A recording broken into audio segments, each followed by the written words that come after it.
righty. Good morning, everybody. How are we doing today? It is Monday. It is the beginning of a new week. It is Marketplace Monday. I am Pastor Nick. I'm excited.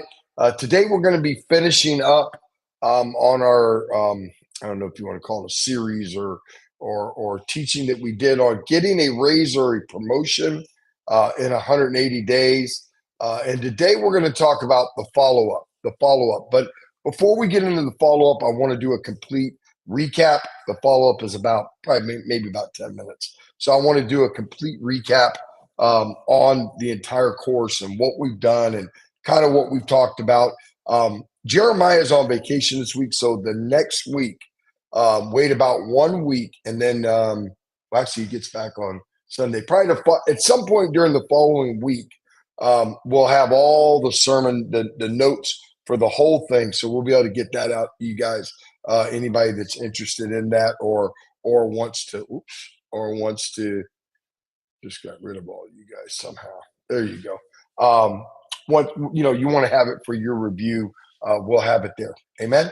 So I'm excited about that. I want to talk to you about something else I'm excited about if I can get to it. Let me see. Okay, so let me do it. There we go. I am really excited about my wife. She is going to be teaching at Revealing Truth Ministries. Well, I don't know this teaching. They're having the women have a thing they do with Pastor Rashida. Pastor Rashida is the senior pastor, Pastor Brian's wife, at RTM. And they have they do a thing, I think it's quarterly for the women. It's called Coffee Break. They may do it once a month. Anyway, Pastor Frenny is going to be Pastor Rashida's special guest that night. And they're going to be talking about the book, Let's Be the Women and Let the Men Be the Men. So it's Pastor Rashida's women's meeting that she has at the church. And they're going to be talking about Pastor Frenny's book. So I'm really, really excited. It's a Friday night. Starts at 7 o'clock. It's Friday, July 26th, so not this week, next week. So if you're going to be in Tampa, if you're in the Tampa area, I just encourage you to get over there and check it out. It's going to be a great time. Amen. So with that said, let's get into today's show.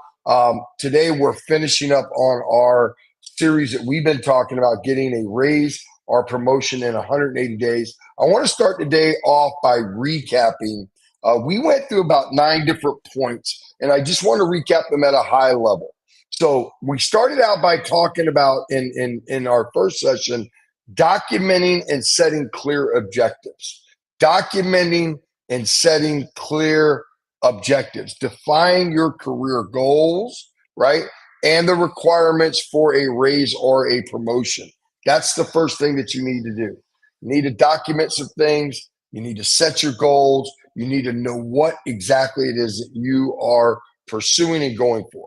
Number 2, we talked about enhancing your skill level, upgrading your skills through courses, through workshops, through cross-training. You should always be looking to upgrade your skills. You should always be in the pursuit of getting better, of advancing yourself, educating yourself, doing more. Number 2. Number 3, I talked about increasing visibility. What does that mean? In your current job, if you're trying to get a promotion, you want to get involved in high impact projects that are going on. You want to get involved in projects that key stakeholders in your company are being part of. A lot of times in companies, they'll do things like they call them transformative initiatives. Initiatives within the company that they're looking to do to take the company to the next level. Sign up for those. Be part of those. Participate in those. Those are the times that you're doing cross-functional things that other leaders get an opportunity to work with you and experience you. Okay? Number 4, document your achievements. Document your achievements. Maintain a record of your contributions. Highlight how they aligned with key business goals. Write down the metrics in which you were successful. What were the metrics that caused it to be successful, right? Those are very important because as you build out, hold on one second. Hey, Fran, can you come give me some water? I'm trying to get some water. I forgot to bring my water this morning. But as you document your achievements, as you maintain a record of your contributions, and you begin to build a resume, or you begin to build your LinkedIn, or you're going for a promotion, or you're going for a new job or a new career, it gives you talking points that you can validate what you've done. Okay, so that's number. Let me see. That was number 4. Number 5, network strategically. Right, start building relationships within and outside your department. Right, find a mentor. Mentors are very important. I would find a mentor, within your company. I would find one outside your company. You need to have mentors, and you also need to really know how to work with mentors. I think a lot of people have a lot of misunderstandings of what mentors are.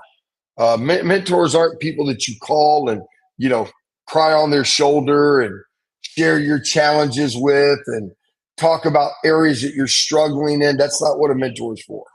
A mentor is somebody that when you have very strategic decisions to make and things that you really can't miss on, these are people that you call and you talk to about the decision that you are about to make and what they think about that decision, being good, bad, and why. Okay. Number 6, I talked about updating your LinkedIn profile, updating your resume. Very important, especially your LinkedIn, right? You need to write a compelling story about yourself. You need to be thinking about how to talk about yourself. Again, I've been talking to you a lot lately about talking within metrics.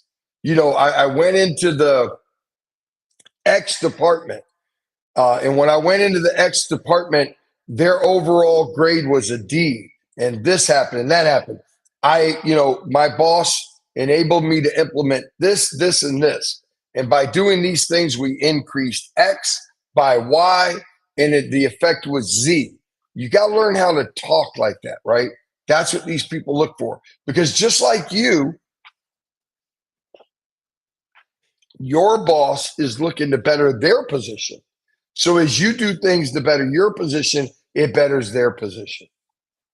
Number 7, as you get ready to do this, you got to prepare your case. I talked about developing a compelling argument based on your accomplishments and your potential value to the company. So when you go in to get a raise or to get a promotion and to ask these things, be prepared. Be prepared to talk about it. Be prepared to know the market. Be prepared to know what's going on in your company. What do you mean by that, Pastor? I see some people, they go in and ask their company for raises and promotions when the company's reducing the workforce. How many that's not the time to ask for a raise? That's not the time to ask for more money. When your company is laying people off, when your company is firing people, when your company is reducing the size of the company footprint, that's not the time. So be aware of what's going on within your company. Be aware of where you're at. And then number 8, I talked about negotiating effectively. Negotiating effectively. It goes back to what I was just saying.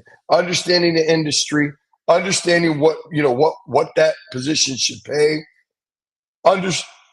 understanding what your skill set is and what you bring to the table. Sometimes you'll go get take some courses. Your boss don't even know you're doing that. So sometimes you bring that to their attention. And sometimes you quite frankly can just tell your boss, hey, look, man, I'm making $30 an hour. I really need to be in the $40 an hour range. What can I do to, where in the company, what can I do to enhance myself? Get them to help you out. Okay. Now, today I'm going to talk about number 9, which is follow up. As I'm talking about number 9, I want you to listen, but I also want you to be thinking about what would be a very impactful subject relative to the marketplace, relative to what y'all are facing out there. Anything about your job, about getting a promotion, anything that you think a good teaching on would be something that could help you. I want you to put that in the comment section. Maybe it's, I don't know, cover, I don't know. There's a bunch of them. But anyway, I just kind of want to hear from you guys in the audience. I have some ideas on what I want to do next, but I definitely want to hear from you guys. So if there's something that's been on your heart, been on your mind, man, I wish Pastor Nick would talk about this, it could be whatever you want, but drop it in the chat, drop it in the notes. That way I can look at it and see if we can get around to covering that for you. Amen. So follow up. Last one, follow up. Let me tell you about follow up. Follow up is really important. Number one, let me tell you why follow up is important, because a lot of people don't follow up. A lot of people, especially today, because, I'm hearing all the time about how, everything's done online now. Pastor, I can't go see the people. Everything, they're telling me I got to email them. Well, you need to learn how to follow up through email. You need to follow up through email, and you need to follow up with a call. So that's another thing. Write this down during the interview process. Don't ever leave without getting the person's phone number. You want to be able to follow up with email, but you also want to be you want to be able to follow up with a phone call. And you need to follow up promptly. So the first thing, write it down. Number one, timely follow up. The most important part of follow up is that it is a timely follow up. Always allow, watch this, follow up to be promptly after a meeting or a discussion you have with them. Show professionalism and commitment. Make sure after every conversation you have with your boss about your new job, about a new employer, about a new job, if you're talking about a raise and you have a phone conversation, follow it up with an email. Hey, Lakeisha, it was great talking to you today. Thank you so much for your time. As far as me taking on this new project that we've been talking about, you said in our call that your expectation was X, Y, and Z. And you said that if I did this and I did it effectively and it really benefited the team, you would consider promoting me to lead over that department. I just wanted to follow up and make sure I didn't miss anything. Again, following up and making the notes about what you talked about. Again, documenting what was said in that call, right? That's the way you get things in writing. Remember that. Then secondly, regular updates. If you're going for a promotion or you're going for an increase or you're looking for a new job, keep all relative parties informed. Keep everybody on your email chain, right? Keep everybody informed of your progress and any changes in your situation, right? Use regular check-ins, right? Progress reports, status updates. Always maintain transparency and keep open lines of communication with people that you're looking to promote you, with people that you're looking to hire you, with people that you're looking to build relationships with. Even in the relational part, follow up with your mentor. That's how you nurture a relationship with your mentor. Consciously, consistently, write that down. Consciously and consistently engage with your network, the people that are your mentors, the people in your network. Build strong professional relationships. Don't just show up to ask people for help when you need help. Check in on them. Watch, LinkedIn. You'll give them a shout out when they get a promotion, right? Show genuine interest in the progress of others. Show genuine interest in the progress of others. Talk to other people about, especially somebody that's above you or doing something that you want to do. And look, guys, it doesn't have to be a promotion. It doesn't have to be an increase. It doesn't have to be a new job. It could be a business. I think I talked to Maria. I think I talked to you about that. Potentially there's some things maybe that you want to do. Find people in your network that are if you guys want to start a business, let's say you want to start a lawn service, right? I'm just throwing something out there. You see the lawn guy in your neighborhood that's been consistent for 10 years. He's got a nice truck. He's got a nice crew. He looks like he knows what he's doing. Ask the lawn guy, hey man, can I get the number to the owner of your company? They're going to give you the number. You call the owner, hey, Mr. Owner, my name's Nick Scaglione. I live in a neighborhood where you cut grass. I've been thinking about going into the lawn care business. I'd like to take you to lunch and interview you about how you've done such an amazing job building what I perceive as an amazing business. I'd like to talk to you about the 10 things you love about your business and the 10 things you hate about your business. I'd like to do that over lunch. It's all on me. So if you want to be in a business, these are some tips, some things you can do relative to being in business, to learn about the industry, to learn about the business. Are y'all with me? So these are the things that we can do. I hope this has really helped you. You know what I hope more than anything?